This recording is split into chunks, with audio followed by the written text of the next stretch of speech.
बेटा last lecture में हम लोगों ने nodes, anti nodes, organ pipe इन सब को देख लिया था, बट इन सब के न्यूमेरिकल्स करने रह गए थे, राइट। तो मुझे याद है, टेंशन ना लें। तो ये कुछ न्यूमेरिकल्स हैं जो उनके हमारे पास कॉन्सेप्ट जो है थोड़े बहुत मजबूत कर देंगे, बाकी न्यूमेरिकल्स और एक्स्ट्रा प्रैक्टिस हम लोग अलग से कर लेंगे, उसमें कोई प्रॉब्लम नहीं। बट कुछ न्यूमेरिकल्स देख लेते हैं ऐसे, ठीक है। सबसे पहला न्यूमेरिकल जो है हमारे पास क्या है, अ spring vibrates in its first normal mode. अब देखो बेटा, यहाँ पे आपको वर्ड से खेलना आना चाहिए। सबसे पहले से क्या हिंट दिया है हमारे पास कि एक स्ट्रिंग है, और अगर ये स्ट्रिंग हमें हिंट दे रहा है बेटा, तो आप समझ लेना कि स्ट्रिंग का मतलब हमारे पास वो क्या है, हमारे पास दोनों एंड से फिक्स है। एक्चुअल में स्ट्रिंग यहाँ पे हो सकता है वो गिटार दे दे, तो भी समझ जाना कि गिटार वाला केस है, वो हमारे पास क्या है, बोथ एंड फिक्स वाला केस है। हो सकता है दे दे पियानो, हो सकता है वो कुछ और भी दे दे, मतलब समझ जाना जब स्ट्रिंग की बात कर रहे हैं तो दोनों एंड फिक्स हो गए, राइट। फिर आगे बोलता है in its first normal mode. बेटा फर्स्ट नॉर्मल मोड का मतलब याद रखना, पहली बात तो लोएस्ट फ्रीक्वेंसी होती है। फर्स्ट फ्रीक्वेंसी हमारे पास क्या है, लोएस्ट फ्रीक्वेंसी है। और उसके बाद कहता है हमारे पास, ये हमें दे रखी है lowest frequency, vibrating segment is 70 centimetre long. Vibrating segment मतलब अगर मैं बात करूंगा वैसे तो जो वाइब्रेट हो रहा है एल की बात कर रहा है, और अगर ऑर्गन पाइप में बात करूं तो एयर कॉलम की जो लेंथ हुआ करती थी, ये थी ना हमारे पास एयर कॉलम, इसकी जो लेंथ थी ये बोलता है 70 सेंटीमीटर लॉन्ग है, ठीक है। तो दोनों ही चीज हमने देखा था, रिजल्ट दोनों का सेम आता है, नोड्स और एंटी नोड्स का और ओपन और क्लोज का हमारे पास रिजल्ट जो है बिल्कुल मैचिंग था, बस वो बताने का तरीका अलग था, है ना। तो यहाँ पे हमारे पास कहता है मास ऑफ इतना, find tension in the string, string में टेंशन बताइए, और डिटरमाइन कीजिए फ्रीक्वेंसी कितनी होगी, फ्रीक्वेंसी ऑफ वाइब्रेशन जब स्ट्रिंग 3 सेगमेंट में वाइब्रेट करेगी। तो मैंने आपको सेगमेंट का मतलब बता रखा है ना, ये हमारे पास जब ऐसे वाइब्रेट कर रही थी तो ये ऊपर नीचे 1 सेगमेंट, फिर ये हमारे पास कुछ इस तरीके से वाइब्रेट कर रही थी, ये सही वाला है फिक्स्ड, तो 2 अभी 3 सेगमेंट की तक पूछ रहा है हमारे पास क्या होगी, ठीक है। तो ये चीज हमारे पास बहुत सिंपल सी हो गई है अब तो कहानी, क्या ये तो कोई क्वेश्चन ही नहीं बना, कैसे देखो L इज इक्वल्स टू, जब दोनों एंड पे फिक्स होता है लैम्डा बाय 2 होता है, ये तो हमें पता है। जब बोथ एंड फिक्स होता है तो हमारे पास जो लेंथ आती है कितनी आती है, लैम्डा बाय 2। तो हमारे पास जो लैम्डा की वैल्यू हो जाएगी बेटा वो कितनी हो जाएगी, 2 टाइम्स ऑफ L। L आपको दे रखा है 70 सेंटीमीटर, तो 70 बाय 100 कर देंगे तो 0.70, राइट, यानी कि 1.4 मीटर का आपका लैम्डा आ गया। और जब हमारे पास लैम्डा आ गया है तो हमें क्या बताना है, टेंशन बतानी है। टेंशन डायरेक्ट नहीं बताई जा सकती, तो ऐसा करते हैं पहले V निकाल लेता हूं। तो V इज इक्वल्स टू हमारे पास क्या होता है, F फ्रीक्वेंसी इनटू लैम्डा। अब फंडामेंटल फ्रीक्वेंसी देखो हमारे पास पड़ी है यहाँ पर, कौन सी है, 220। लोएस्ट फ्रीक्वेंसी का मतलब क्या है, फंडामेंटल फ्रीक्वेंसी तो है बेटा, तो हमारे पास कितनी आ जाएगी, 220 इनटू लैम्डा कितना है हमारे पास 1.4। यहां से आप V निकाल लेंगे, कोई प्रॉब्लम तो नहीं आएगी बेटा। अब आपको क्या निकालनी थी, टेंशन। टेंशन निकालने के लिए V is equals to under root T by mu आ जाएगा। अब हमारे पास V की वैल्यू आपने यहां से कैलकुलेट कर ली है, टेंशन आपको निकालनी है, तो मैं लिख सकता हूं V square into mu is equals to tension. भाई दोनों तरफ स्क्वायर कर दूंगा तो हमारे पास ये खुल जाएगा। V की वैल्यू आपके पास आ गई है, म्यू की वैल्यू भी हमारे पास आ सकती है, जी हाँ, क्योंकि मास आपको गिवन है, तो म्यू क्या स्टेक पर होता है, मास पर यूनिट लेंथ। मास कितना रखा है 1.20, ग्राम में दे रखा है तो केजी, और लेंथ कितना है आपके पास 0.70 बेटा, मीटर में लेंगे ना सारी चीजें। तो ये आप सॉल्व कर देना, म्यू की वैल्यू यहाँ पे डाल देना, राइट। V की वैल्यू आपने निकाल लिया, आपके पास टेंशन आ जाएगा। कोई प्रॉब्लम है, सिंपल सा क्वेश्चन है, यहाँ तो कोई प्रॉब्लम नहीं है। चलिए आगे चलिए। अब हमारे पास नेक्स्ट क्वेश्चन है, spring fixed at both ends. हमारे पास कौन सी कहानी आ गई, जब हमारे पास स्ट्रिंग कैसी है, fixed at both ends, has consecutive standing wave node. क्या दे रखा है देखो, कॉन्सेक्यूटिव लगातार स्टैंडिंग वेव नोड, नोड्स की बात हो रही है। नोड मतलब हमारे पास 0 0 वाले पॉइंट, ठीक है। For which distance between adjacent nodes are 18 centimetre and 16 centimetre. Let's say मेरे पास कोई भी नोड बनी होगी, ये पहली है और ये दूसरी है, तो ये हमारे पास अगर 18 है तो ये हमारे पास 60, जैसे ऐसे डिग्री होता जा रहा है, तो मान के चलो 18 और 16 इस तरीके से हमारे पास नोड है, right. Find the modes of vibration, आपको बताना है कि अगर ऐसे आई होगी तो कौन से मोड पे आएगी, फर्स्ट मोड पे, सेकंड मोड पे, थर्ड आती है ना, first mode of vibration, second mode of vibration, third mode of vibration, ऐसे में निकाली थी। तो आपको बताना है कि हमारे पास कौन से मोड ऑफ वाइब्रेशन होंगे, और दूसरा आपको बताना है स्ट्रिंग की लेंथ कितनी होगी। हाँ क्वेश्चन देखने में थोड़ा कॉम्प्लिकेटेड लगते हैं, मैंने पहले बता दिया है, लेकिन होते बहुत सिंपल है। आइए वर्ड्स को पकड़ते हैं। सबसे पहला हमारे पास क्या है, फिक्स्ड एट बोथ एंड। क्या ये बिल्कुल ऊपर वाले की तरह कहानी हो गई है, कोई प्रॉब्लम तो नहीं है, ठीक है। String fixed at both and has consecutive standing wave node. Consecutive मतलब लगातार हो गया, यानी कि अगर एक nth वाली होगी तो दूसरी वाली कौन सी होगी, n+1 वाली। यार एक कॉन्जिक्यूटिव का मतलब एक n वाली होगी, दूसरी n+1 वाली होगी, एक 3 होगी, दूसरी 4 होगी, एक 6 होगी, एक 7 होगी, एक 8 होगी, एक 9 होगी, मतलब यही होगी ना कॉन्जिक्यूटिव का मतलब। ठीक है, अब ये कह रहा है कि इस तरीके से है कि ये जो कॉन्जिक्यूटिव स्टैंडिंग नोड्स हैं, वेव नोड, अब हमें पता है वेव नोड के लिए जो डिस्टेंस रहा करती थी एक नोड के बीच में, वो हमारे पास λ/2 रहा करती थी, राइट। λ/2 भाई किसी भी चाहे एंटीनोड एंटीनोड के बीच की डिस्टेंस λ/2 थी, दो नोड के बीच की डिस्टेंस λ/2 थी। अब मैंने कहा जब मेरी जो फ्रीक्वेंसी है, इस फ्रीक्वेंसी क्या है, जब मेरी 18 सेंटीमीटर वाले पोजीशन पे मेरे पास स्टैंड वो आई है, क्या आई है, कॉन्जिक्यूटिव स्टैंडिंग नोड 18 सेंटीमीटर पे जब नोड आया है, तो मैंने कह दिया कि उस समय पर लेट से मेरी जो लेंथ है वो λ1/2 18 सेंटीमीटर के लिए, राइट, समझ में आता है। और सिमिलरली जो मेरे पास दूसरे के लिए आई है वो कितनी मान लूंगा मैं, λ2/2।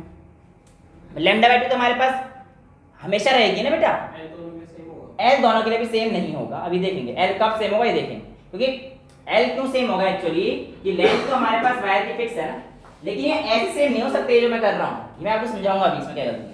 ये कब सेम होगा, जब मेरे पास इसमें नंबर ऑफ सेगमेंट्स, अच्छा पिछले वाले में हमने 3 सेगमेंट में रह गए थे ना, सेगमेंट से याद आ गया, ये बात तो कराई नहीं हमने, find the frequency of vibration when 3 segment, तो 3 सेगमेंट में कोई, यार सिंपल सी क्वेश्चन है, हमारे पास केस कौन सा हो गया, फिक्स्ड एट बोथ एंड, तो फिक्स्ड एट बोथ एंड पे जो हमारे पास 3 सेकंड में बदल रहा है, तो एक सेगमेंट के लिए f0 हुआ करता था, 2 के लिए 2f0 हुआ करता था, 3 के लिए 3f0 एंड सो ऑन चलता था, तो 3 सेगमेंट के लिए कितना हो जाएगा, 3 times of f0, fundamental frequency 220, तो कितना आ जाएगा 3 * 220 660 हर्ट्ज।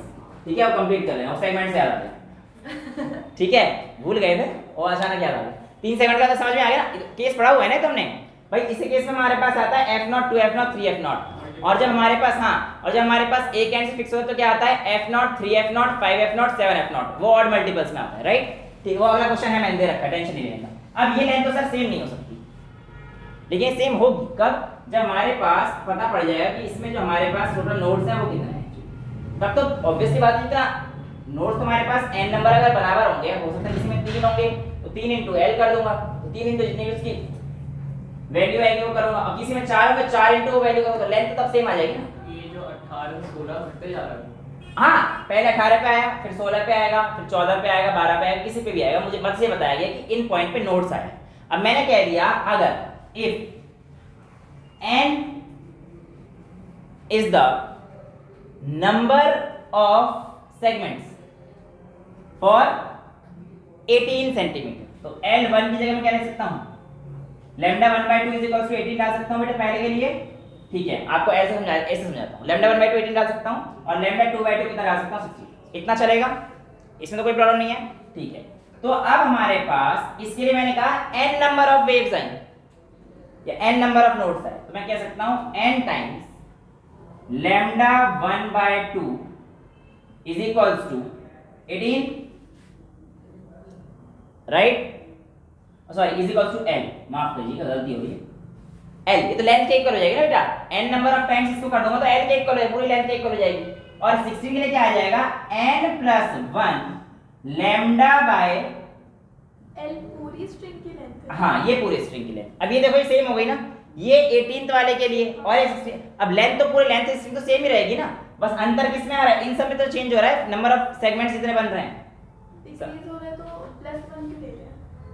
नहीं बेटा, ये बताना चाह रहा हूँ कि करस्पॉन्डिंग अगले वाले के लिए, यही तो मैंने आपको समझाया। कॉन्जिक्यूटिव का मतलब क्या होता है, कॉन्जिक्यूटिव नोड का मतलब है कि अगर एक n है, दूसरा n+1 आएगा, तीसरा इसने देखो रेस्पेक्टिवली बोला है ना, पहले 18 आया फिर 16 आया, अब 16, आप ये मत देखो कि जो हमारे पास, अब हो सकता है उसने यहाँ से ऐसे शुरू किया हो काउंट करना, तो ये ऐसे आके ये वाली पॉइंट 18 पे आया हो, है ना, इधर से 16, अब आपका इधर से तो डिक्रीज हो रहा है, इधर से तो इंक्रीज हो रहा है, इधर से डिक्रीज हो गया ना, वो आप उसने बोल रखा है सिंपल सी बात कि हमारे पास जो नोड की कंडीशन आई है वो हमारे पास 18 और 16 पे है रेस्पेक्टिवली, यानी कि अगर ये nth है तो ये nth+1 है, अगर ये 16 पहले होता हाँ तो फिर मेरे पास ये वाली वैल्यू 16 हो जाती, बस, हाँ ये वाली वैल्यू 18 हो जाती, ये वाली वैल्यू n λ1/2 सेम रहती, ये वाली वैल्यू 18 के लिए आती, समझ में आ गया।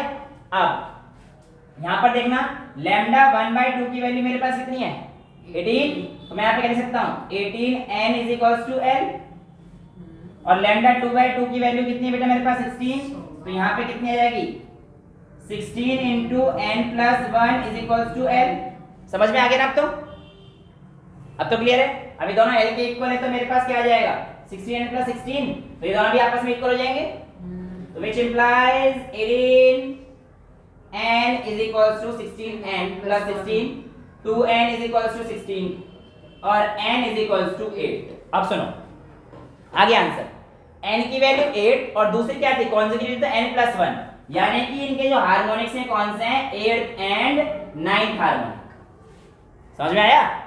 ये तो कहानी थी 18 वाला 8th पे आया होगा और 16 वाला 9th पे आया। अभी हमसे पूछा क्या है लेंथ ऑफ स्ट्रिंग, तो ये रहा 18 इसमें डाल दो, तो बात तो सेम ही आएगी, चेक कर लो। आप को तो ये नहीं होता कि सारे सेम है कि नहीं है, लेंथ कैसे सेम आ जाएगी, चेक कर लो। देखो पहले यहाँ पे डाल देते हैं, n की वैल्यू 8 आई है, n की वैल्यू 8 आई है ना, तो यहाँ पे डाल दो 18 into 8 डालोगे तो ये l कितना आएगा 144, यहाँ डाल दो 16 9 144 होता है, 8 प्लस 1 करोगे 16 9 144, दोनों में सेम आ गया ना। समझे? इसलिए मैंने बोला था कि ये हमेशा सेम ही आएगी ना बेटा, जो हमारे पास है। हाँ तो l 8 प्लस 1 9 हो गया, 16 बार n की वैल्यू तो 8 ही रखेंगे ना, तो 9 तो हमारे पास हार्मोनिक है, यानी कि मैंने हार्मोनिक क्या माने थे, एक nth हार्मोनिक माना था, एक n प्लस 1 हार्मोनिक माना था। तो मोड्स ऑफ वाइब्रेशन कौन सा है 8th mode of vibration and 9th mode of vibration. मेरे को लेंथ निकालनी थी, अब आप लेंथ चाहे 18 वाले से निकालो चाहे 16 वाले से निकाल लो, बात तो सेम ही आनी है। तो यहाँ से भी हमारे पास लेंथ की तो वैल्यू है, किसी भी इक्वेशन डाल दो, यहाँ पे थोड़ी 9 लेना है, वो तो आपको बताना है कि हार्मोनिक कौन सी है, 16 थोड़ी है, ये तो लेंथ है। समझ में आ गया ना कहानी? तो कंफ्यूज नहीं होना है, छोटी मोटी बातें हैं, हालांकि थोड़ा कॉम्प्लेक्स हो गया, इतना कॉम्प्लेक्स था नहीं है। समझ में आ गया ना कहानी? चलो थोड़ी सी गलती मेरे से हो गई थी स्टार्टिंग में, आगे चल सकते हैं। समझ में आ गया ना?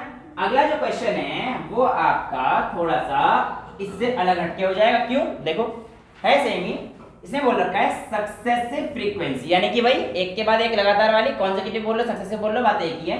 For a string are 75 125 175 hertz, find if string is fixed at one end, आपको बताना है कि स्ट्रिंग आपके पास फिक्स्ड है एक एंड से या फिक्स्ड है दोनों एंड से, राइट? अब ये तो हमें नहीं पता सर, कैसे बताएंगे? तो आपको चेक करना है इसकी हमारे पास फ्रीक्वेंसी किस रेशियो में वेरी कर रही है। देखो अगर आप ध्यान से देखोगे तो ये 3:5:7 के साथ वेरी करती नजर आ रही है।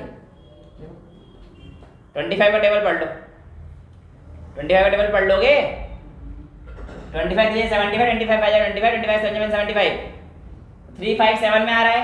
और मैंने आपको बताया था कि अगर हमारे पास ऑड हार्मोनिक्स में आते हैं तो ऐसे केस में हमारे पास it is fixed at one end. समझ में आ गया? तो जब हमारे पास अभी पिछले वाला इवन हार्मोनिक आया था तभी तो मैंने जो ये वाला था 3 सेगमेंट 3f0 कर दिया था, लेकिन अगर यहाँ पे होता तो मैं क्या करता 1 3 5 फर्स्ट होता, फिर थर्ड होता, फिर फिफ्थ होता, तो 5f0 करना पड़ता इसके लिए वो केस में। समझ में आती है कहानी?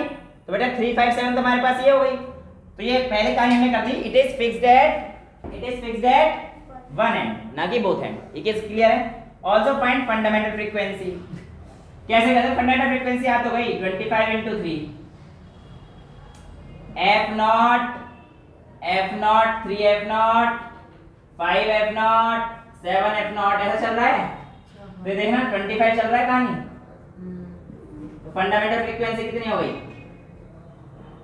25 के साथ चल रहा है, वेरी कर रहा है टेबल 25, फंडामेंटल फ्रीक्वेंसी हो गई। आगे क्या कह रहा है?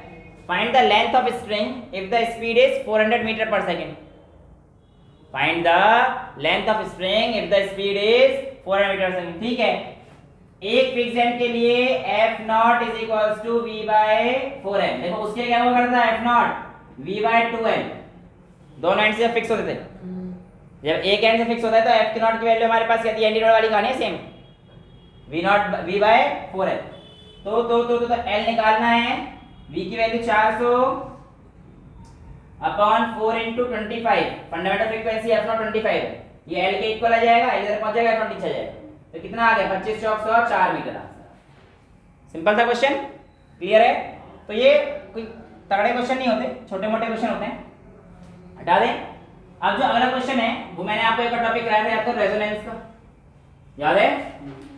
तो रेजोनेंस का जो क्वेश्चन है वही रह गया, ठीक है। फिर उसके बाद आगे टॉपिक पे बढ़ेंगे।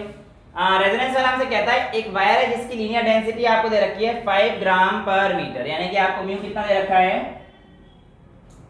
5 ग्राम पर metre, is stretch between two support the tension 450 newton, और टेंशन कितना दे रखा है आपको इनके बीच का 450 newton. It is observe that the wire resonates at the frequency of 420 hertz and next frequency at which it resonates is 490 hertz. Find the length of wire. अच्छा next resonance ओके ठीक है। रेजोनेटिंग वाली condition में हमारे पास जो f की value आई थी वो कितनी आई थी p by 12 under root t by mu, ये आई थी। यहाँ पे मैंने p बाय q और दो अलग अलग के निकाल के दिखाए थे ना आपको, एक p का और एक q का, फिर p बाय q भी करके दिखाया था। हाँ n मतलब अब p हो जाएगा, n कर लो बेटा, n कर लो, एक ही बात है। एन मतलब कितने सेगमेंट्स हैं n 1 2 3 4 5 वही तो वेरी कर रहा है, यहाँ पे p वही बात कर रहा है। अब यहाँ पे इसने बोल रखा है देखो पहली फ्रीक्वेंसी 420 थी और दूसरी फ्रीक्वेंसी 490 थी, एंड नेक्स्ट मतलब इसकी जस्ट बाद वाली सारी चीजें को कौन, ये अलग अलग वर्ड से आप कंफ्यूज करेगा पर है सारी सक्सेसिव वाली, कंफ्यूज नहीं होना है इसलिए, ठीक है। यानी कि अगर ये n रही होगी तो जो ये f है और जो दूसरी रेजोनेटिंग है ये कितनी हो जाएगी n+1, अभी तो हमने करा n है और n+1 वाला, समझ में आ गई कहानी। फिर कितनी हो जाएगी n+1 by 12 under root t by mu f। अब ये रेजोनेंस में सब क्या होता था, इक्वल हुआ करता था, याद आ रहा है? तो f1 की वैल्यू वैसे आपको क्या दे रखी है 420, f2 की क्या दे रखी है 490, ये दे रखी है ना वैल्यू। अब इसको एक से डिवाइड कर दो तो मेरे हिसाब से सब चीज कट जाएगा, 420 upon 490 is equals to n upon n+1, right. यहां से n की वैल्यू को सॉल्व करेंगे तो कितना आ जाएगा 6 कर रखा है, L निकालना है ना, n+1, हाँ निकाल रहे हैं, क्यों दिक्कत दे रहे हो, पहले n की वैल्यू तो निकाल लो, है ना, n की वैल्यू 6 आ जाएगी, मैंने निकाल रखा है पहले से इसलिए मैंने कर दिया, ठीक है। अब कैलकुलेशन करनी है इसे तो बेटा मैं करके दिखाऊंगा calculation, 420 into n+1 is equals to 490 n, यहाँ से n की वैल्यू निकाल दो तो n की वैल्यू 6 आ जाएगी। अब ये देखना जरा, म्यू आपको गिवन है, t आपको गिवन है, t आपको गिवन है, ये गिवन है, n की वैल्यू 6 आ गई है, इस इक्वेशन में इस इक्वेशन में बात एक ही दोनों से किसे निकाल लो तो आपके पास आपकी l की वैल्यू आ जाएगी जो 1.4 है, पता नहीं कितनी आएगी वैल्यू, अगर चेक करके बताऊंगा तो कौन सा क्वेश्चन है, सक्सेसिव फ्रीक्वेंसी है, नहीं मिल रहा आपका जो आंसर है L 2.14, हाँ n की वैल्यू 6 है और L की वैल्यू बेटा 2.14, ठीक है, हो गया। आगे चल सकते हैं, चलो इसे फटाफट से क्वेश्चन वगैरह नोट करो फिर आगे चलते हैं। बेटा आज का जो अगला टॉपिक है हमारे पास वो है सोनोमीटर। क्या है बेटा हमारे पास सोनोमीटर। भी सोनोमीटर क्या वाला है, कैसे काम करता है, अभी तो मेरे पास डिवाइस नहीं था तो प्रैक्टिकल नहीं हो पाया, बट 3-4 दिन में आ जाएगा तो हम लोग प्रैक्टिकल कर लेंगे, ठीक है, कोई प्रॉब्लम तो नहीं है। ओके, सोनोमीटर की अगर हम लोग बात करते हैं, ये एक ऐसी डिवाइस है which is used to measure the velocity. क्या मेजर करता है, वेलोसिटी किसकी, ट्रांसवर्स मैकेनिकल वेव। किसकी वेलोसिटी मेजर करता है बेटा, ट्रांसवर्स मैकेनिकल वेव। कैसे मेजर करता है ये मैं आपको समझाता हूँ। देखो अगर एपरेटस हो तो ज्यादा समझ में आता है, आई डू अग्री, बट अभी फंड्स की शॉर्टेज है, मार्च का महीना चल रहा है ना, तो इस चक्कर में अभी एपरेटस आया नहीं है, बट आपको समझ में आ जाएगा, कोई प्रॉब्लम नहीं है। ये हमारे पास सोनोमीटर बॉक्स है बेटा।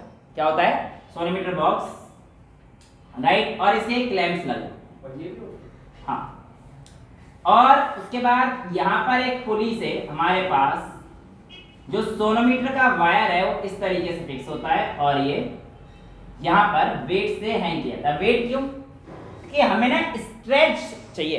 इट इज यूज्ड टू, ऐसे किताबों में जो लिखा रहता है it is used to measure the velocity of stretched wire. तो स्ट्रेच करने के लिए हम लोग यहाँ पे क्या करते हैं, मास से सहन करते हैं कि बिल्कुल तनाव रहे, इसमें टेंशन रहना चाहिए भैया, ठीक है। तो करते क्या है कि जो क्लैंप्स हैं, पहले हमारे पास यहाँ पर एल लेंथ की दूरी पर, राइट, गिटार वाला ही केस कह सकते हैं। एक्चुअली तुम्हें वही देखना होता है, यहाँ पे पेपर रखते हैं, कब पेपर गिरेगा वो वाली चीज आपको, फ्रीक्वेंसी सोनोमीटर बेटा डिवाइस, ये क्या गोल गोल से उसके ऊपर ये तो व्हील लगा रखे हैं, ट्रायंगल, ये क्लैंप्स जो उसके ऊपर खड़े, हाँ, जिसके ऊपर से आपका वायर पास कर रहा है, ये पुली और ये नीचे वेट। यहाँ पे हमारे पास फिक्स डेल्टा है, इसे हम लोग बांध देते हैं इसे, और ट्यूनिंग फॉर्क हमारे पास यहाँ पे होता है, टन मारते हैं, देखते हैं कब गिरा, फिर दूसरी बार मारते हैं, फिर वो देखते हैं कब गिरा। तो दो जो हमारे पास टॉन्ग्स आपको मिलेंगे, अलग अलग फ्रीक्वेंसी के टॉन्ग्स मिलेंगे आपको, उससे क्या होगा, वो आपको मारना है, फ्रीक्वेंसी चेक करनी है, कितने टाइम जा रहा है, हाँ वो कैसे करनी है वो मैं आपको दिखाता हूँ, ठीक है। अब देखो लेट्स से और भी तरीके हैं, किसी के पेपर देते हैं, किसी के में आवाज चेक करा देते हैं, तो बहुत सारे तरीके हैं। अब मैं आपको बताता हूँ कि मेरे पास यहाँ पर मैंने फॉर्क था और इससे मैंने इसे हिट किया, और मैंने कहा कि मेरे पास जब ये डिस्टेंस L1 थी, लेट्स से L1 ले लेता हूँ, क्या करा मैंने L1 ले ली, तो यहाँ पर मेरी एक रेजोनेटिंग फ्रीक्वेंसी पहुंच गई, रेजोनेटिंग फ्रीक्वेंसी कैसे पकड़ लेते हैं, तो लेट्स से मेरे पास यहाँ पर रेजोनेटिंग फ्रीक्वेंसी पहुंच गई। अब अगर मैं इसको चेंज करूंगा, इस क्लैंप को चेंज भी कर सकते हैं और ये भी चेंज कर सकते हैं, दोनों तरीके हैं, ठीक है। इधर क्या चेंज होगा, इधर या तो टॉन्ग चेंज हो जाएगा फ्रीक्वेंसी वाला, या तो लेंथ चेंज कर दो।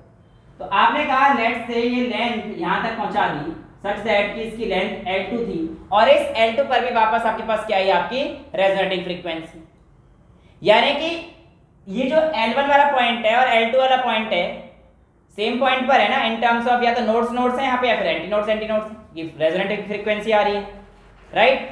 तो मैं कह सकता हूं कि L2 माइनस L1 बराबर λ/2 हो जाएगा, तो क्या तो नोड्स पे होगा, एंटी नोड्स पे होगा, कॉन्सेक्यूटिव थे हमारे पास। इसके बाद जो रेजोनेटिंग फ्रीक्वेंसी है L1 के बाद, वो मेरे पास किस में आई, देखो एक बार हमारे डॉटेड बनाता हूं, डॉटेड का मतलब एक बार मेरे पास L1 पे था और एक बार मेरे पास L2 पे, राइट, समझ में आ गया है। वेल अगर मेरे पास स्टार्टिंग कंडीशन लेता हूं, जब सिर्फ लेंथ L था, मुझे नहीं पता L1 L2 तो स्टार्टिंग में L था, तो मेरे पास जो तरीका होता है v इज इक्वल्स टू, अगर फ्रीक्वेंसी वेलोसिटी निकालनी तो हमारे पास क्या होता है, n0 times of lambda, v is equals to n0 times of lambda.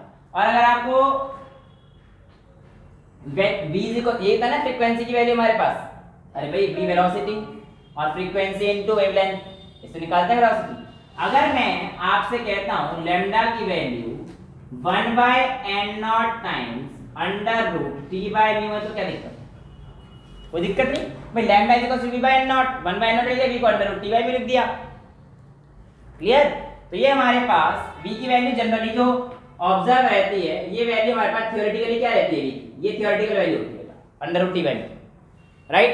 अब मैंने कहा की वैल्यू लैम्डा को मैं चेंज कर देता हूं, तो lambda is equals to 2 times L2 minus L1 आ जाएगा, यहां तो कोई प्रॉब्लम होनी नहीं चाहिए, and v is equals to frequency into lambda है, राइट। और लैम्डा की वैल्यू क्या है, 2L2 माइनस L1, तो v is equals to n0, 2 बाहर ले लेता हूं, L2 माइनस L1। देखो यही तो कहानी थी, मुझे वेलोसिटी निकालनी थी, L2 आपको पता पड़ गया कहां पर आया, L1 कहां पे आया पता पड़ गया, और सोर्स की फ्रीक्वेंसी आपको नोन थी, तो आप वेलोसिटी निकाल सकते हैं, यही तो कहानी थी। और इस वेलोसिटी को अगर आप कंपेयर करेंगे with the help of that theoretical value, तो ये लगभग हमारे पास क्या आएगी, सेम ही आएगी, ठीक है। तो ये कहानी किसकी रहती है मेरे पास, सोनोमीटर, समझ में आई क्या कहानी है, सिंपल सी कहानी है, कोई कॉम्प्लिकेटेड तो है नहीं। तो भैया पूछेगा कि वेलोसिटी कितनी आती है सोनोमीटर के केस में, तो आराम से निकाल सकते हैं, कोई दिक्कत तो नहीं है किसी को, ठीक है। अब अगली और आज का टॉपिक में लास्ट न्यूमेरिकल ही कर लेंगे, काफी ज्यादा लंबी हुई नहीं है, ठीक है। तो न्यूमेरिकल भी हो जाएंगे आज इसके, बीट्स, धुक धुक, है ना।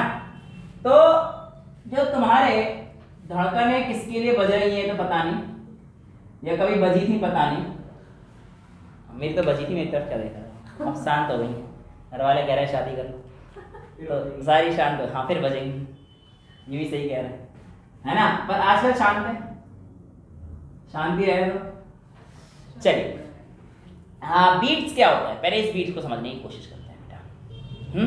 देखो चिड़िया वाली नहीं बेटा, कैसी बातें कर रहे हैं चिड़िया वाली है, कुछ भी चल रहा है। मैंने कहा सुनना ध्यान से, दो आपके पास फ्रीक्वेंसी है F1 और F2, दो आपके पास फ्रीक्वेंसी हैं F1 और F2, ठीक है। यहां पर मैं आप लोगों से कहता हूं कि F1 और F2 में अगर आप बहुत ज्यादा अंतर कर दोगे ना तो आपको बीट का मजा नहीं आएगा, तो आपको बीट ज्यादा समझ में भी नहीं आएगी, तो आपको बीट महसूस ही नहीं होगी। यानी कि बीट तब की कंडीशन है जब हमारे पास वेव ऐसी हो जिनकी फ्रीक्वेंसीज में स्लाइट डिफरेंस, बहुत छोटा डिफरेंस होना चाहिए, ज्यादा डिफरेंस नहीं चाहिए। Even according to different authors अलग अलग वैल्यू दे रखी है इसकी, तो फ्रीक्वेंसी की रेंज है, बट ये वेरी करता है 4-2 से लेकर 16 तक। क्यों, मतलब ज्यादा होने पे क्यों? वो फिर इंटरफेरेंस और वाली कंडीशन आ जाएगी ना, फिर जो हमने पढ़ी थी पहले, सुपरपोजिशन नहीं आएगी ना, वो आपको ऐसा लग रहा है बट वो नहीं होता। ज्यादा डिफरेंस होने से ज्यादा आएगा, वो कंस्ट्रक्टिव डिस्ट्रक्टिव हमारे पास जो मैच इस तरीके से करेंगे कि वो हमारे पास इससे ऊपर जाएंगे और हम अलग से बता नहीं सकते। सेम होंगी तो बिल्कुल ही प्लेन होगी वो तो, है ना, कहानी नहीं आएगी, तो उसमें कोई डिफरेंस ही नहीं रहा। ये चीज हमारे पास आती है सबसे पहले बीट होने के लिए कंडीशन है कि आपके पास फ्रीक्वेंसी का डिफरेंस बहुत ज्यादा नहीं होना चाहिए, पहली कंडीशन, ठीक है, ओके। वेल अब मैं आप लोगों से कहता हूं कि मेरे पास जो इक्वेशन रहती है y a sin kx minus omega T की रहा करती थी, यहां तक तो कोई प्रॉब्लम नहीं आनी चाहिए। अब मैंने कह दिया अगर मेरे पास y a sin kx minus omega T है, लेट्स से मैंने अपने kx को इस तरीके से एज्यूम करा, कोई भी वैल्यू ले सकता हूं बट मैं आसान करने के लिए चीजों को kx की वैल्यू सेट कर रहा हूं। लेट्स से मेरे पास कोई वैल्यू आई, लेट kx भी मेरे पास कहां पे फिक्स हो गया, पाई बाय 2 पे, कहीं पे भी हो सकता है ना कोई, मैं बस आसान करने के लिए अपनी कैलकुलेशन को मैं ले रहा हूं, ठीक है। तो मैंने उस समय पर y1 चलाई, वो आ जाएगा a sin kx ले कर सकता हूं pi by 2 minus omega 1 into t, चलेगा। सिमिलरली मैं y2 लिखूंगा तो ये आ जाएगा a sin pi by 2 minus omega 2 t आ जाएगा। ये तो हमारे पास दो अलग वेव है, ये तो हमारे पास इक्वेशन ऑफ वेव है, इस तरीके से चल रही है, तो मेरे पास दो वेव चल रही होंगी, एक y1 की एक y2 की, और जब इन दोनों वेव का वही on applying principle of superposition, तो y net is equal to कितना आ जाएगा मेरे पास, y1 प्लस y2 आ जाएगा बच्चा पार्टी, आ जाएगा भाई, सुपरपोजिशन तो कहता था डिफरेंट वेव्स को जोड़ते जाओ, तो y1 प्लस y2 कर दीजिए। तो ये देखो sin 90 माइनस थीटा क्या cos थीटा होता है, sin 90 माइनस थीटा क्या cos थीटा होता है, ठीक है। तो मेरे पास y1 की वैल्यू आ जाएगी a cos omega 1t, omega 1 लिख सकता हूं 2 पाई f1t लिखा जा सकता है बेटा। सिमिलरली y2 क्या लिख सकता हूं a cos ओमेगा को 2 पाई f, समझ में आया ना बेटा, ओमेगा 1 को 2 पाई f1 लिख दिया है, ओमेगा 2 को 2 पाई f2, ये omega is equal to 2 pi by t, 2 pi f equal रखा था बोर्ड में, चेक कर लिया था, सब चीज देख चुके हैं। तो y1 प्लस y2 अगर मैं करता हूं तो y1 plus y2 is equals to a cos 2 pi f1t plus cos 2 pi f2 into t। मेरे हिसाब से रिफ्लेक्शन यहां पड़ रहा था, यहां तो नहीं पड़ रहा ना, एक बार बताओगे, रिफ्लेक्शन तो नहीं पड़ रहा ना यहां पर, ठीक है। अब अगर मेरे पास ध्यान से देखा जाए तो ये cos a plus cos b का फॉर्मूला लग रहा है, और cos a plus cos b का फॉर्मूला क्या होता है बेटा हमारे पास, cos a minus b by 2 into cos a plus b by 2। Maths वाले बच्चा सही है, कोई दिक्कत तो नहीं है ना, बता दिया करना भाई, मेरे पास तो मैथ्स नहीं है। आगे हम लोग चलते हैं, y की वैल्यू y नेट की वैल्यू हमारे पास यूजिंग इस आइडेंटिटी को अगर मैं यूज करता हूं तो मेरे पास बेटा गलत है, देखता तो है नहीं, 2 भी तो आता है, तो थोड़ी बोला हैं थोड़ी का भी सही है, हाँ बोला भी था इसमें सही है ना, उसने बोला किसने कहा बोला सही है, मैंने मतलब नहीं लाया। अच्छा तो बायो वाला है ना, तेरी तो कोई गलती नहीं है इसमें, तू तो मैथ्स वाला था, लेकिन तुझे देखना चाहिए था। चल इतना समझ में आ गया बेटा आप लोगों को, तो प्रॉब्लम तो नहीं है बेटा, ठीक। देन अब मैं इसमें अगर यूज करता हूं तो मेरे पास आ जाएगा ये 2a, राइट। cos 2 पाई बाहर ले लेता हूं पूरा, cos 2 pi a minus b मतलब f1 minus f2 into 2/t, right, into cos 2 पाई फिर से बाहर ले लूंगा f1 plus f2 bye 2 into. यहां तक आप लोगों को कोई दिक्कत नहीं।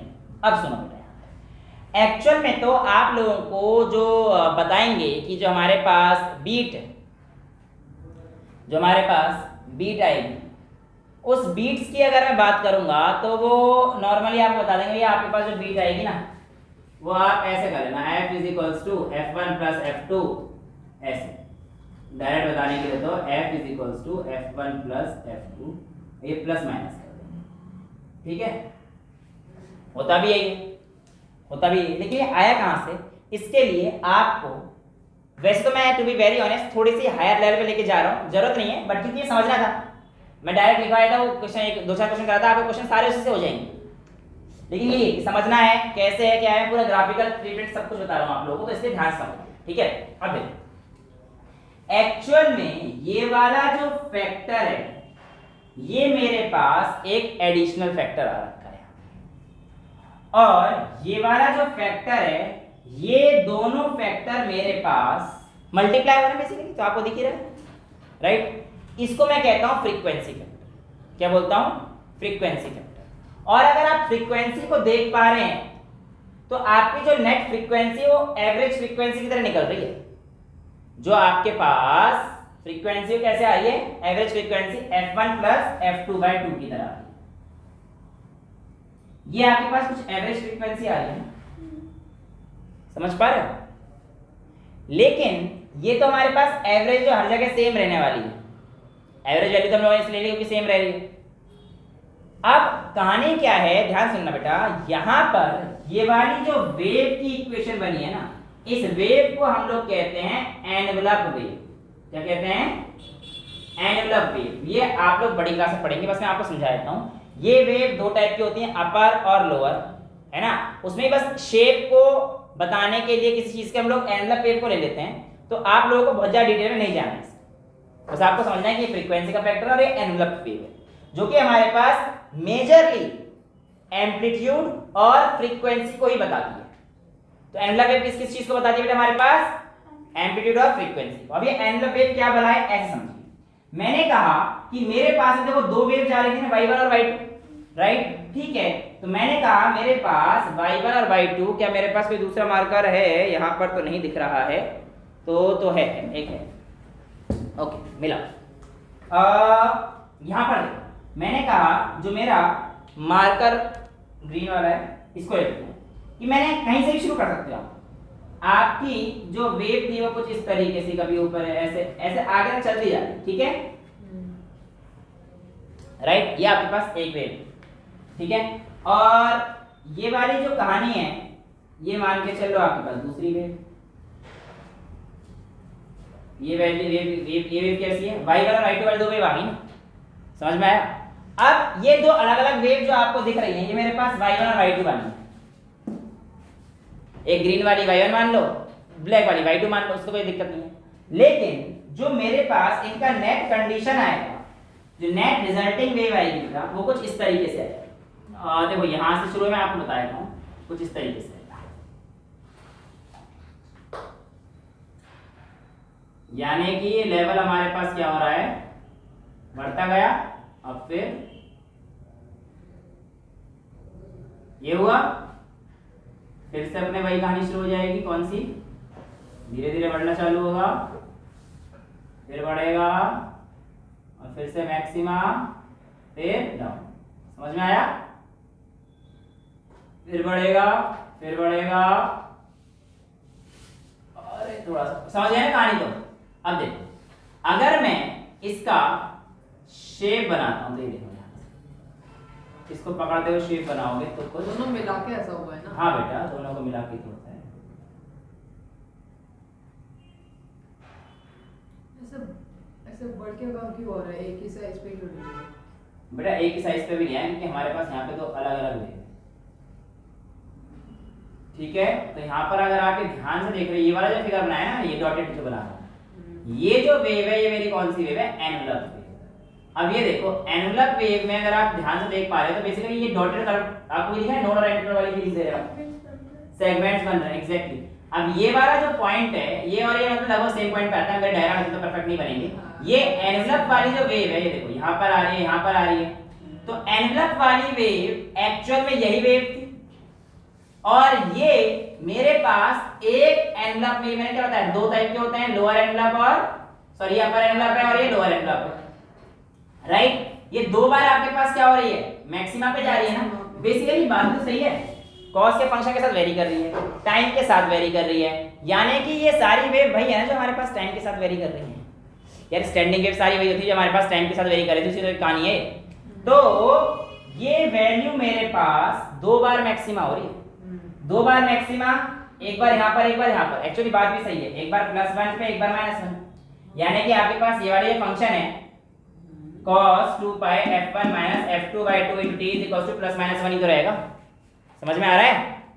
कोई दिक्कत तो नहीं? एनवलप वेव की देखो बीट्स तो तुम्हारे पास खत्म हो चुकी है। बीट में तो कहानी हुई थी स्टार्टिंग में, आपको समझ थी कि हमारे पास बहुत स्लाइट डिफरेंस होना चाहिए, और स्लाइट डिफरेंस होने की वजह से क्या आएगा हमारे पास, जब भी जो सोर्स है वो दो वेव मारेगा धूम धूम, तो मान के चलो उसने बहुत ही छोटी फ्रीक्वेंसी का डिफरेंस लिया। लेट्स से पहले वाली थी हमारे पास 438 हर्ट्ज की, और दूसरी वाली थी मेरे पास 442 हर्ट्ज की, राइट। तो जो रिजल्टिंग जो साउंड आएगी मेरे पास, वो नेट साउंड तो 440 हर्ट्ज की आएगी, लेकिन उसमें जो बीट्स होंगी, बीट्स मतलब कितनी बार वो अपने मैक्सिमम पोजीशन में पहुंचेगा, वो चेंज होगा, वो मेरे पास आ जाएगा f1 - f2, ये वाले इसी पोर्शन से आता है। तो यानी कि 442 - 438 कर दो, मैंने मॉड लेना है, इसका मॉड लेना है एक्चुअली, मैंने बताया था ना आपको मॉड की वैल्यू लेंगे हम लोग, तो 442 यानी कि 4, यानी कि रिजल्टेंट तो मेरे पास 440 हर्ट्ज की ही आएगी, लेकिन उससे बीट्स कितनी होंगी एक सेकंड के अंदर? 4। जो मैं सुनाया था, ये जो डीजे वाली जो आती है वो बीट्स ऐसे तो है, हमारे पास दो तीन जो वेव गई उसमें बहुत ज्यादा डिफरेंस नहीं होता है, लेकिन वो जो साउंड इफेक्ट आपको सुनाई दिया अभी थोड़ी देर पहले मेरे गले द्वारा, एक सेकंड में कितनी बार मैक्सिमा हुआ और मिनिमा हुआ, ये उसकी बीट फ्रीक्वेंसी है। तो यहां पे बीट फ्रीक्वेंसी कितनी होगी? 4 beats per second. Number of times beat get maxima और minima in a second is called its beats frequency. और अगर आपको कंटीन्यूअस आ रही चलती रहेगी, जब डीजे पे जब फ्लोर चलती, यानी कि वो कौन सी है? बीटिंग फ्रीक्वेंसी, वो कंटीन्यूअस चल रही है ना उसी बीट पे, फिर यानी कि दो डिफरेंस थी, वो चलती जा रही है चलती जा रही है, और डीजे पे डांस करते जा रहे हैं, है ना। तो वो जो बीट्स हैं वो एक्चुअली हमारे पास यहां से आती हैं, और उसकी कंडीशन है वो ये वाली, ये एवरेज वाली नहीं लेते हम लोग, एवरेज वाली यूज नहीं करते, एवरेज वाली तो फैक्टर आया हमारे पास एक एडिशनल। इन सब के बारे में डिटेल हम लोग बहुत आगे पढ़ेंगे, ये सारी चीजें तो बस आपको अब समझ में आ गई ना कैसे हो रही है। ये देखो यहाँ पे मैक्सिमम वाली कंडीशन आई, जैसे दो बार हुई वैसे दो हाँ जी, minimum भी होगी। हाँ जी, हाँ जी, ये देखो मिनिमा मिनिमा। तो नेट वैल्यू तो हमारे पास जो बीट्स की आएगी, नंबर ऑफ बीट्स, वो हमारे पास ये कंडीशन मैक्सिमम और मिनिमम कितनी आ रही है? 2 बार हो रही है, दो बार। और आपका इसका मतलब है is equals to f1 - f2/2 into 2 करना पड़ेगा। समझ में आया? तो number of beats is equals to 2 से 2 कट जाएगा, और बेसिकली ये हमें किस में रखना है? मॉड में। तो हमारे पास number of beats is equals to f1 - f2 इस तरीके से आता है। समझ में आया किस तरीके से हमारे पास आता है? कोई प्रॉब्लम तो नहीं है ना? एनवलप वेव कोई ज्यादा रटना नहीं है इसमें, ये तुम्हें बड़ी क्लास में मिलेगी, बट ये पता होना चाहिए कि हमारे पास बीट्स आती कैसे हैं। डायरेक्ट में कहता बेटा f1 - f2 दो क्वेश्चन कराया था तो ठीक है, समझ आ जाता वो भी, बट पूरा कॉन्सेप्ट क्लियर है, ग्राफ समझ में आ गया ना क्यों हो रहा है ऐसा? क्योंकि जब कंस्ट्रक्टिव डेरिवेटिव कर रही होगी तो हमारे पास कुछ इस तरह की कहानी बन रही होगी, क्यों मिलते हुए हमारे पास ये फॉर्म बना रहे होंगे। तो यहाँ पे हमारे पास क्या है? मैक्सिमम और मिनिमम। तो ये आपके पास किसकी आई थी? बीट की। इसे नोट करो फटाफट, 2-3 न्यूमेरिकल करते हैं फिर आज की क्लास रफा दफा करते हैं। बेटा हमारे पास बीट से हमने पढ़ लिए तो कॉन्सेप्ट समझ लिया। अब छोटे मोटे न्यूमेरिकल्स जो आपको देखने को मिलेंगे। Two tuning fork A and B produce 4 beats per second. कितने बीट्स पर आ रहे हैं? 4 बीट, यानी कि बीट फ्रीक्वेंसी। तो आपको फॉर्मूला पता है हमारे पास, beat frequency is equals to f1 minus f2 हुआ करता था, right. Simultaneously the frequency of A is 256 hertz. तो हमारे पास ये कितना दे रखा है आपके पास? 256 हर्ट्ज दे रखा है। मैंने आपको बताया था बीट फ्रीक्वेंसी 4 दे रखी है, is equal to 256 minus f2 अगर मैं करता हूं तो f2 की वैल्यू 252 आ जाएगी। समझ पा रहे हो? लेकिन हमारे पास f2 की वैल्यू तो हमारे पास आ जाएगी 256 माइनस 4, यानी कि आ गई 250। कोई दिक्कत नहीं। लेकिन ये जो वैल्यू आती है बेटा हमारे पास, ये वैल्यू ध्यान रखिएगा, मैंने क्या बोला था आपके पास? f1 प्लस माइनस f2, यानी कि जो आपके पास ये बीट की फ्रीक्वेंसी आई है ना, ये 4, ये हमारे पास जो इस ए की फ्रीक्वेंसी में है, इससे या तो 4 ऊपर रहेगी या 4 नीचे रहेगी। समझ पा रहे हो? तो इसलिए फ्रीक्वेंसी ऑफ बी जो हमारे पास रहेगी वो 256 प्लस माइनस 4 रहेगी। ये तो कहानी थी यार। मैंने आपको क्या बताया था कि एक्चुअल में ये वैल्यू जो हमारे पास रहती है, ये वैल्यू प्लस माइनस 1 के इक्वल रहती है। तो अगर ये f1 माइनस f2 की वैल्यू प्लस 4 के इक्वल रही तो 256 इधर लेके जाएगा माइनस 4, 252 आ गया। इसी को स्टेप समझ गया मैं क्या चाह रहा हूं? ये वैल्यू इस तरह समझाई थी मैंने आपके पास, ये रहती है। ये वैल्यू आई कहां से? यहां से तो आई। याद करो cos 2 पाई बाय t वाला फैक्टर में क्या करते हैं? प्लस माइनस 1 में जाता है। ये तो बीट फ्रीक्वेंसी थी, समझ आ रहा है? तो प्लस माइनस 1 मतलब प्लस माइनस 4 में जा रहा है। जब प्लस 4 है तो आप लिख सकते हो f1 minus 4 is equals to f2। f1 कितने रखे? 256। तो ये आ गया ऐसे। ये तरीका तो मैंने आपको डायरेक्ट बता दिया है। और दूसरा तरीका क्या है? माइनस 4 लेके कर दो तो 256 plus 4 is equals to f2 या 260 होगा। आंसर तो यहां से भी आ रहा है, एक 252 और एक 260। तरीके सारे पता होने चाहिए, कैसे होना चाहिए ज्यादा जरूरी है। तुक्के तो मार सकते हैं। अब देखो जैसे अगले केस में फंस जाओगे इसके। इसने बोला है when B is loaded with a wax। अब ये आप लोगों को कहानी मिलेगी वैक्सिंग और वैनिंग की। इसकी वैक्सिंग और वैनिंग क्या होता है? वैक्सिंग मतलब वो नहीं होता हैं? वो वाला कह रहा था, मेरी एक फ्रेंड जो कह रही थी करवा के देख ले, पता पड़ जाए कितना होता है। कराया ये वाला पागल है, बहुत खिलाता पिलाता हूँ ना मैं इन वाले में। ये अपना रेजर काम आ जाता है भाई। वैसे ही मैं वो बचाता हूँ इनको यार, कहाँ कराता हूँ इतनी टाइम मिले, महीनों में 2-3 महीने में एक बार होती है। खैर गर्लफ्रेंड थोड़ी है हाँ, बन नहीं रही, एक ही बात। वैक्सिंग एंड वेनिंग की बात करते हैं तो मेरे ध्यान से वैक्सिंग एंड वेनिंग का अगर मैं आपको एक बिल्कुल परफेक्ट मतलब बताऊं तो इसका मतलब होता है, वैसे आपको समझ आ रहा हो, लगाना या निकालना, है ना? एक्चुअल में वही है। वैक्सिंग तब होती है वो उसे उतार लगाते हैं, और वो जब निकालते हैं वो वेनिंग है। बट हम लोग कहते हैं वैक्सिंग कर रहे हैं, बट पूरा बोलोगे तो वैक्सिंग और वेनिंग दोनों करा के आते हो आप लोग। जो करा के आती हैं, करा के आते भी होंगे, मुझे क्या पता पड़ता। फिर कहने का मतलब क्या है? वैक्सिंग और वेनिंग का होता है उतार चढ़ाव, उतार चढ़ाव, ठीक है। वैक्सिंग का मतलब होता है कोट इन, और वेनिंग का मतलब होता है कोट आउट। ध्यान सुनना मेरी बात को। अगर मैं इस इंस्ट्रूमेंट के ऊपर कोई वैक्सिंग करता हूं और बाहर से मैं वही अपना ट्यूनिंग फॉर्क से मारता हूं तो मेरी फ्रीक्वेंसी क्या होंगी? बढ़ेंगी या घटेंगी? हमेशा याद रखना बेटा, वैक्सिंग के केस में नंबर ऑफ जो हमारे पास फ्रीक्वेंसी हैं वो कम हो जाती है। वैक्सिंग जब करते हैं तो एक्चुअली परत मोटी हो जाती है, जिसकी वजह से हमारे पास जो फ्रीक्वेंसी क्या होगी? कमजोर हो जाएगी। तो अब देखो क्या बोलता है कि जब बी को लोड किया वैक्स से, जब बी को लोड किया वैक्स से तब दोबारा 4 बीट सुनाई दिया हमें, यानी कि इस बार भी बीट फ्रीक्वेंसी 4 दे रखी है। कुछ भी दे सकता था, 4, 2, 6 कुछ भी दे सकता था। वो कहता है आपको बताना है find frequency of B before and after loading. अब आपको यहाँ पे ना 252, 256, 260, 258 सारे देगा। अब बता दो अपना आंसर। अब आंसर हो गया ना, तो कॉन्सेप्ट सीख लिया। Before and after loading. देखो हमारे पास बीट फ्रीक्वेंसी 4 है और ये 256 है, तो हमारे पास plus minus 4 equals to 256 minus f2,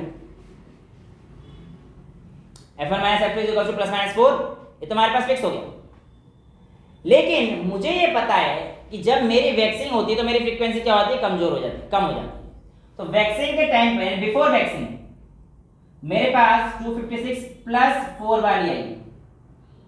waxing करने से पहले जो मेरे पास फ्रीक्वेंसी आएगी वो हमें ज्यादा आएगी। तो बेटा इसमें आपको समझ के आंसर टिक लगाना है। समझ में आ गया कहानी क्या है कि वैक्सिंग करने पर नंबर ऑफ फ्रीक्वेंसी क्या होती है, घट जाती है। अब ये कहता है कि वैल्यू कर दी मैंने उसकी, तो नंबर ऑफ फ्रीक्वेंसी बढ़ जाती है। यानी कि अब ये तो है आफ्टर लोडिंग। लोडिंग का मतलब यही है, कोट इन, कोट आउट, लोडिंग, कुछ भी बोल सकते हैं वर्ड, लेकिन आपको समझना है सारी कहानी का है, इसलिए मैंने ये क्वेश्चन कराया है। समझ में आता है? तो यहां पर आपके पास आफ्टर लोडिंग कितना हो गया, 256 माइनस 4, यानी कि ये आफ्टर लोडिंग है और ये बिफोर लोडिंग है। समझ में आती है कहानी? कोई प्रॉब्लम तो नहीं है? तो ये आपका कॉन्सेप्ट बहुत ज्यादा था इसमें। क्वेश्चन तो 1 मिनट का था, ये रहा जो मैंने आपको बताया था। मैंने क्या बोला था, इस चैप्टर को करने के लिए कहानी इतना काफी है, पर बस है ना, beat frequency is equal to ये। लेकिन कॉन्सेप्ट इसमें इतने बढ़िया लग जाते हैं कि बस वाह वाह वाही निकलती है और कुछ नहीं निकलता। अगला देखो, two identical piano strings 0.750 metre, ठीक है, लेंथ हमारे पास दे दी, are each tuned exactly to 440 hertz. The tension in one of the string is then increase by 1%. If they are now struck, what is the beat frequency between fundamental of the two strings? ठीक है, अच्छा question है। Two identical piano are tuned exactly to 440 hertz. ठीक है, आपसे पूछा है beat frequency कितनी होगी अगर हमारे पास जो वैल्यू है 1% से इंक्रीज कर दी है। ठीक है, तो मेरे पास जो फ्रीक्वेंसी कंडीशन आती है f, वो कैसे आती है बेटा, f is equals to v by l हुआ करती थी। अरे v बाय 2l होती थी, ठीक है, लेकिन नॉर्मल तो f is equals to v by l रहा करती। ठीक है, तो मैंने f1 ये मान लिया, f1 is equals to v1 by l। Length identical है ना, हाँ लेंथ तो यही है, तो आइडेंटिकल पैनल से इतना ईच, तो ये हो जाएगी f2 is equals to v2 by l। समझ में आ रहा है? यहां तो कोई प्रॉब्लम नहीं है। ठीक है, तो आपके पास मेरे हिसाब से आ जाएगा f1 by f2 is equals to v1 by v2 के l से तो बन जाएगा, राइट। अब v इज इक्वल्स टू क्या होता है, under root t by mu, तो f1 by f2 is equals to, देखो म्यू सेम रहेगा क्योंकि आइडेंटिकल है, मास पर यूनिट लेंथ सेम हो जाएगा, बस टेंशन ही तो इंक्रीज हुई है भाई, टेंशन ही तो इंक्रीज हुई है 1% से, एक में हुई है, वो भी एक में हुई है, पहले वाले में मान लेते हैं। तो v1 वाले में हमारे पास टेंशन कितनी हुई है, t बाय म्यू है ना, तो t1 बाय म्यू1, तो म्यू2 म्यू1 तो t1 बाय t2 जाएगा सिंपल। समझ में आ गया कैसे कह रहा हूं? देखो इसको मैं ऐसे लिख सकता हूं ना, under root t1 by mu और अपॉन में t2 बाय म्यू। अब म्यू2 म्यू2 कट जाएगा, t1 बाय t2 फर्स्ट और थर्ड टर्म ही नीचे है, तो f1 by f2 is equal to under root में t1 बाय t2 हो जाएगा। और t1 अगर 1% से बड़ा है तो इसका मतलब अगर इनिशियली 1 रहा होगा तो ये 1.01 हो जाएगा। 1% का मतलब कितना हुआ, 1/100 हो गया ना 1% का मतलब। तो t2 जो हमारे पास वैल्यू आएगी यही है ना, और तो कोई दिक्कत तो नहीं है ना, बिल्कुल ठीक है। तो f1 is equals to t2 initially 1 मान लेता हूं, तो t1 में 10% एक इंक्रीज कर दिया है मैंने, तो मेरे पास कितना आ जाएगा 1.01 बाय 1। ठीक है, अब एक्चुअल में इसका रूट अगर आप लेंगे थोड़ा सा कॉम्प्लेक्स हो ही जाएगा, f1 by f2 is equals to ये आता है 1.005, एक का एक ही होता है, 0.0 का 0.005 होता है। ठीक है, ये एक्चुअली इतना आता है और स्पेसिफाई करो दिया है। यहां तक क्लियर है? तो रूट सॉल्व करना है, इसमें कोई बड़ी चीज नहीं है, इतनी मुश्किल आप कुछ नहीं लेंगे। खैर f1 बाय f2, f1 आपको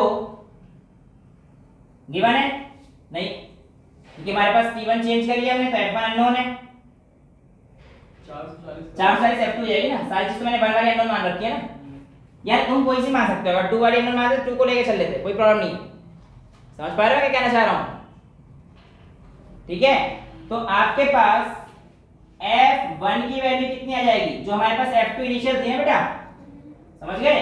तो 1.005 इंटू 440 दे रखिए ना। इनिशियली हमारे पास कितनी थी, हमारे पास कहां गया, which are tune exactly to ये।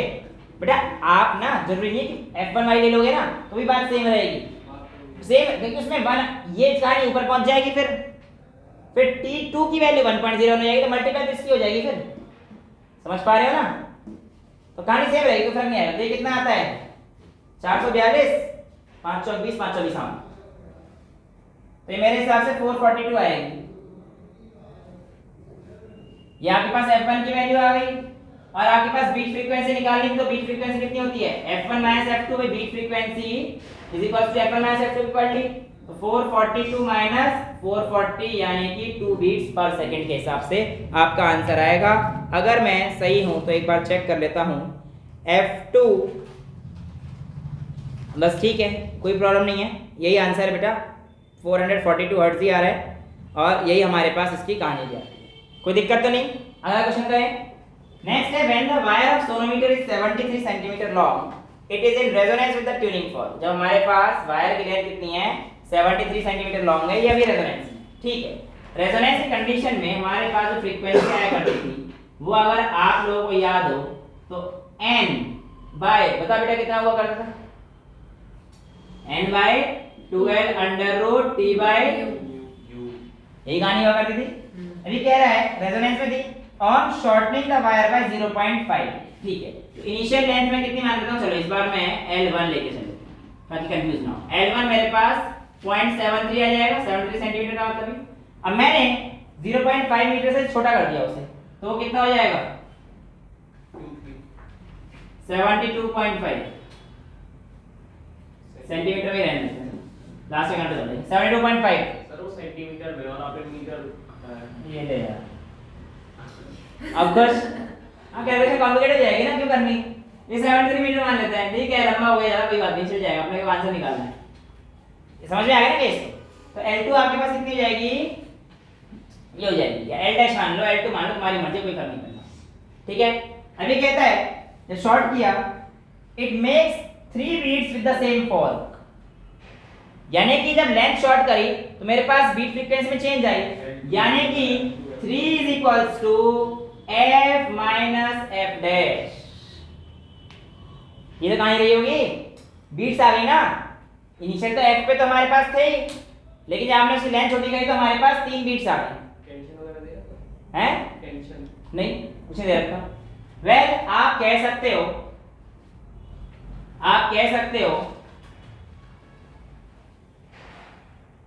जब हमने छोटे तो हमारे पास फ्रीक्वेंसी आएगी ना, तो आपके पास f dash is equals to, ये प्लस माइनस 3 दो केस बना सकते हो, ये तो कहानी होती है। और मैं अगर मॉड लेता हूं तो प्लस का लेके चलता हूं, आप कोई सा आंसर मैच कर लेना, कोई दिक्कत नहीं आएगी। f dash is equals to, मैं कौन सा ले लूं, पहले प्लस का ले लूं, तो f प्लस 3 मतलब माइनस आप किसके इधर ले लीजिए, इसको इधर पहुंच जाए f प्लस 3 आ, ये f डैश की वैल्यू आ जाएगी। आप दो वैल्यू आएगी इसकी, एक है प्लस की, एक माइनस की, तो आप चेक करना आपका आंसर किससे आ रहा है, ठीक है। कोई हिंट तो नहीं दे रखा है ऐसा, नहीं ऐसा कोई हिंट नहीं दे रखा कि हमारे पास वैनिंग है, वैक्सिंग है, ऐसा कोई हिंट नहीं दे रखा। तो अब हमें दो केस से निकालने पड़ेंगे, एक तो एक बार इस वाले केस से और एक बार इस वाले केस, ठीक है, समझ में आया। तो हो गया। अब इस इक्वेशन से मुझे पता पड़ रहा है टी म्यू एन कुछ चेंज नहीं होना चाहिए, यानी कि F L is equals to constant है, एन चेंज नहीं हो रहा, 2 तो 2 ही रहेगा, टी सेम है, म्यू सेम है, इसका एफ इनटू एल कांस्टेंट है। अगर f इनटू एल कांस्टेंट है तो f into L is equals to f dash into L dash. Initially जो हमारे पास फ्रीक्वेंसी थी कुछ भी नहीं थी, और ये जो वैल्यू हमारे पास l की 73 थी is equals to f dash की वैल्यू पहले f प्लस 3 लेता हूं, और यहां पे 72.5 आ जाएगा बेटा। फ्रीक्वेंसी तो निकालनी थी मेरे को, ये तो निकालनी थी, calculate frequency of tuning fork आ गया, ऐसे तो निकालना है। अरे भाई दो इक्वेशन होंगी, f की टर्म्स में आंसर आ गया हमारे पास, सॉल्व कर देना है। तो सॉल्व मैं ही करूं क्या, एक केस ये बनेगा, आंसर चेक करने के लिए भाई या तो इससे आंसर दिया होगा हमारे पास, या फिर ये इक्वेशन बनेगी, चेक कर लेना, अपना जो भी आंसर आएगा उसके हिसाब से डाल देना। ठीक है, 73f 72.5f इधर आके माइनस बनेगा, इधर माइनस रहेगा। वैसे अगर प्लस में आंसर आएगा तो ये वाला आएगा, क्योंकि ये वाला आंसर प्लस में आ रहा है। ये देखो ये प्लस में आएगा, 72.5 आके 0.5f हो जाएगा। ठीक है, तो ये चीज हम लोगों के पास रहेगी। अगर मैं देखता हूँ बुक में तो इन्हें दे रखा है 73f minus 72.5f equals to 217.5f। हाँ ठीक है, इसकी मल्टीप्लाई है 217.5f। तो देखो 73f minus 72.5f is equal to 217.5। तो 0.5f is equals to 217.5। Point से पॉइंट गया तो ये 5 हो जाएगा। 5 4 जा 20, 5 जा 15, 5 5 435 435। ठीक है, ठीक है। इससे भी कर सकते थे बट इसका आंसर नहीं आएगा, माइनस से पहुंच जाएगा ना वैल्यू। तो चेक करेगा तो आंसर तुम्हें पता ही है, कौन से पता होना चाहिए। ठीक है, समझ में आ गया फ्रीक्वेंसी वगैरह इक्वेशन कैसे आते हैं, बीट्स वगैरह की। तो beat frequency is equal to f minus f dash plus minus ध्यान रखना है। और सिंपल से क्वेश्चन इसके आप लोगों के जितना प्रैक्टिस करोगे तक बनते जाएंगे। आज के लिए इतना ही रखते हैं। That's all for today, thank you so much.